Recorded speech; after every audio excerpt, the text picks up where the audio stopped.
Welcome back. We faced the reality of a massive shipping delay. Here we are. We're in trouble. Frames are going up on our 2 new bungalows. There's a birthday. You get a look at the plans, and then... East of us right now. So what kind of miracle are we hoping for that might actually get that stuff here? Well, it depends. If it happens to be packed in the front of the container when they open the doors, it'll be pretty easy. If it's not, then... yeah, you can't unload a full 40-footer just to get some rolls of air somewhere. Shipping goods from Australia to UP is as easy as squaring a circle. That is to say, we have squared the circle. So it is possible, while mathematically highly convoluted. But we don't really have a choice because there are a lot of high quality building supplies, plus other things we need for the resort that we can't get here in the Solomon Islands. We actually have a responsibility to order a whole heap of resources that we need, and the process of ordering things from here on the island remotely. This is 80% of Jace's day.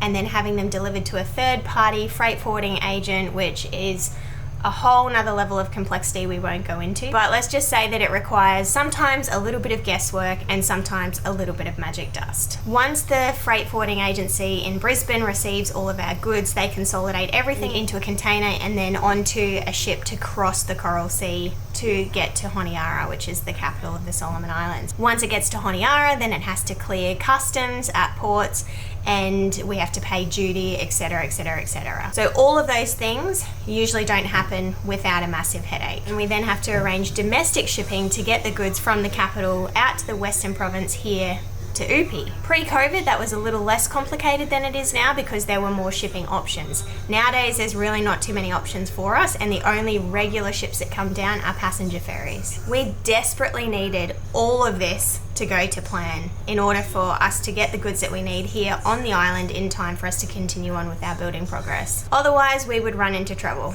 Well, here we are. We're in trouble.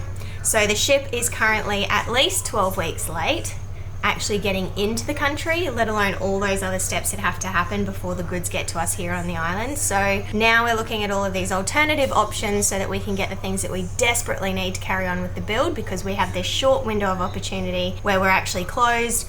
We have periods where we have guests here, and then we are reopening on a certain date, and these bungalows need to be complete. These bungalows cannot be finished without plaster, paint, toilets, everything is in this 40-foot container that we now have to figure out how we can get at least some pieces of it here urgently, and then the rest of it here also urgently at some point in time. At present, the goods are in Honiara. They're not cleared yet. We don't have a domestic shipping plan yet. It's a matter of crossing all the fingers, crossing all the toes, crossing everything that somehow a miracle happens and we get the things that we need really quickly. Happy birthday to you. Happy birthday to you. Happy birthday, dear Aaron. Older you are. How older you are. How older you are. Happy long life, dear Aaron. Happy long life to you.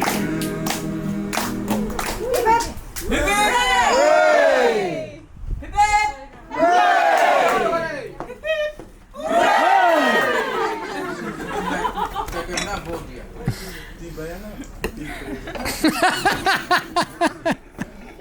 Oh, how was that, Ale? Is that the best banana crab cake you've ever had? Yeah. What about you, Philly?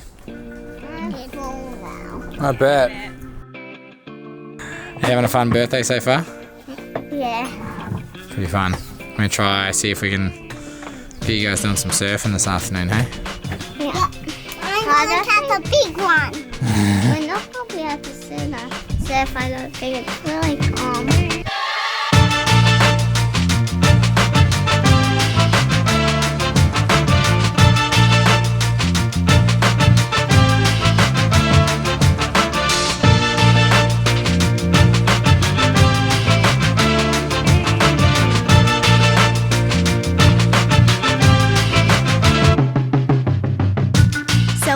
Arlo's birthday was a much needed escape from the dramas that were unfolding in the background.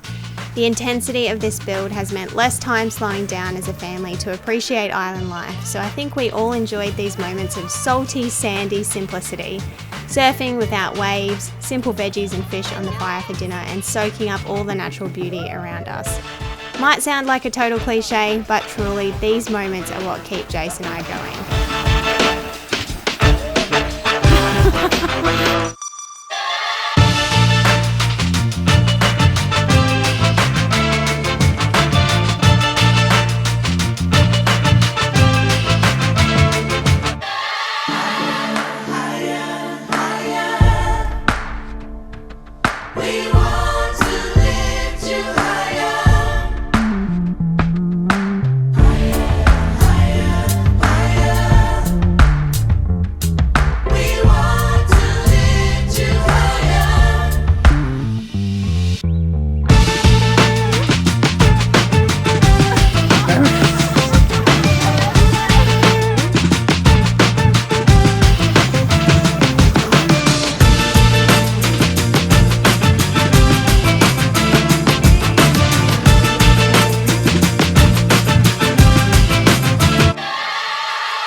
Over 2 weeks, as the concrete posts had been curing, the staff had moved on to framing according to the plans for the 2 new buildings.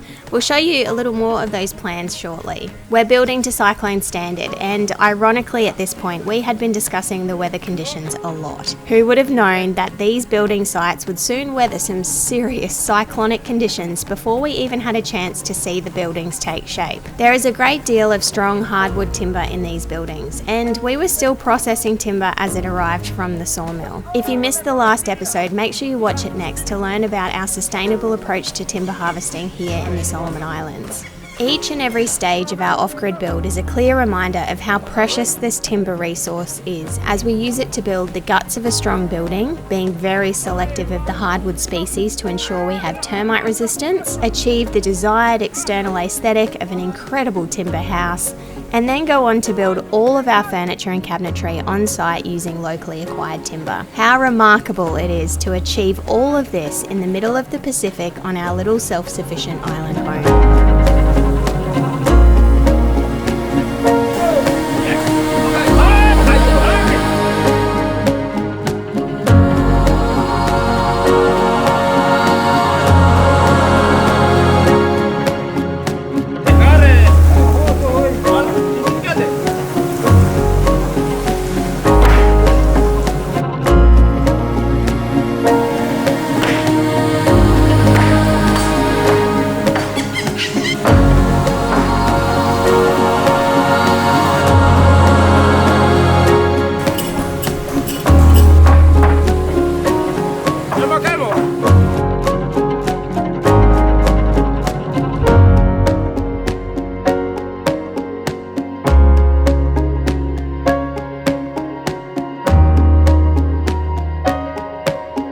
We are well and truly into this build.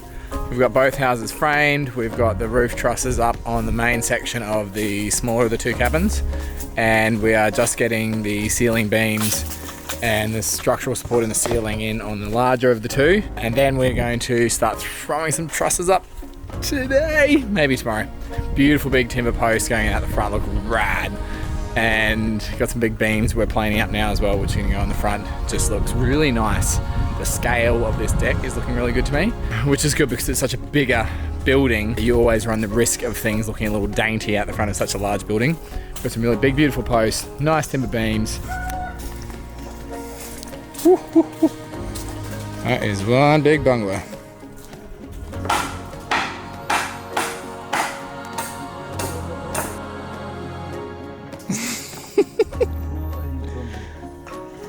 Last check.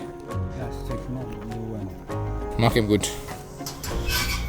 This is Joe, the current beam maker. Willie, you know, like inside the video all the way. It's funny building 2 buildings at once. Plus we've got work going on up at Chyla. There is just so many different jobs going on. It's kind of reminiscent of the feeling that I had when we built the other 3 in situ here during COVID, except it's all moving a lot faster, obviously, because we've got like 20 guys versus me and 2 blokes. When you're doing things in 3 different places, everything seems a little slower than it should. So you got each day just check off what you actually think you can achieve on all of them to get to the goals you need. It just doesn't quite, it's not as satisfying as just doing it on one cabin and then doing the next and then doing the next, but I never do things the easy way. So even though I was talking about having multiple sites in multiple locations, doing everything at once, we do actually follow plans. Building site 1 is actually a replica of the 3 houses that we built during COVID. So the layout is the same, the colour palette's the same, everything's the same, they're identical. So if you didn't catch the videos when we opened those last October, check out the video up here. So essentially, as you can see, it's a very spacious 1 bedroom, 1 bathroom beach house. With all of the new builds, we're maintaining this super traditional roof line. Instead of using leaf, however, we are using a colourblind product, which is a lot more durable in the long term and means we can collect rainwater. So this is the 4th time that we've built this exact same cabin. So in that way, it's a little bit easier. However, on the second job site, we were building a completely different design, which is a very spacious 2 bedroom, 2 bathroom beach house. Because we wanted to maintain a really harmonious set of roof lines along the foreshore, we've actually had to build a much larger roof again. It's the same pitch, it's just larger and stretched. What we've ended up with is this ginormous building. It has an amazing outdoor living area, 2 very spacious bedrooms, walk-through robes, very spacious en-suites, and a really nice communal living area in between. There's always going to be issues when you're building a new design for the first time. How things actually practically apply is different to how you perceive them happening on a set of plans. Also, we're always constrained by resources, so sometimes we physically, for whatever reason, cannot get a piece of timber that is long enough to do a certain job, so we either have to adjust the design or adjust how we build that part of the building. Yeah, vamos se leva time and finish. I'm to mix ya, special magic one. Hem all finish. I'm good it. I'm turned to red. Yeah, because I'm hot there. I'm hot there. I'm in immuno touching. I'm born in blue.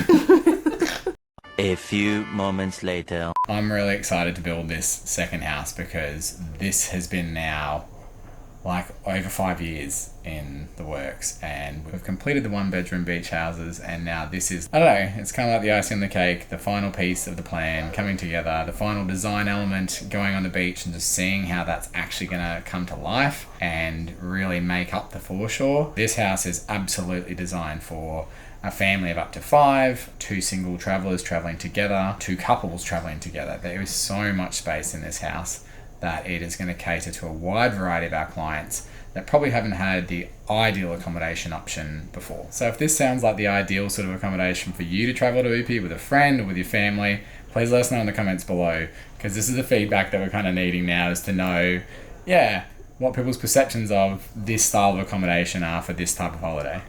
Too late to change anything. Definitely too late to change anything. Woo!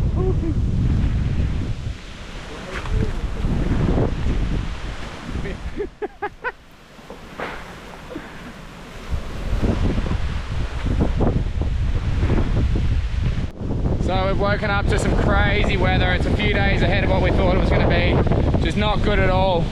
We're hoping that we're going to have until Friday to get these roof structures up, but yeah, it's way ahead of schedule. So there's a tropical cyclone building up to the southwest, or southeast of us right now, and it's going to push down towards Vanuatu, which is going to pull this weather with it, but it's going to take a while because we're sitting in that really bad 9 to 12 quadrant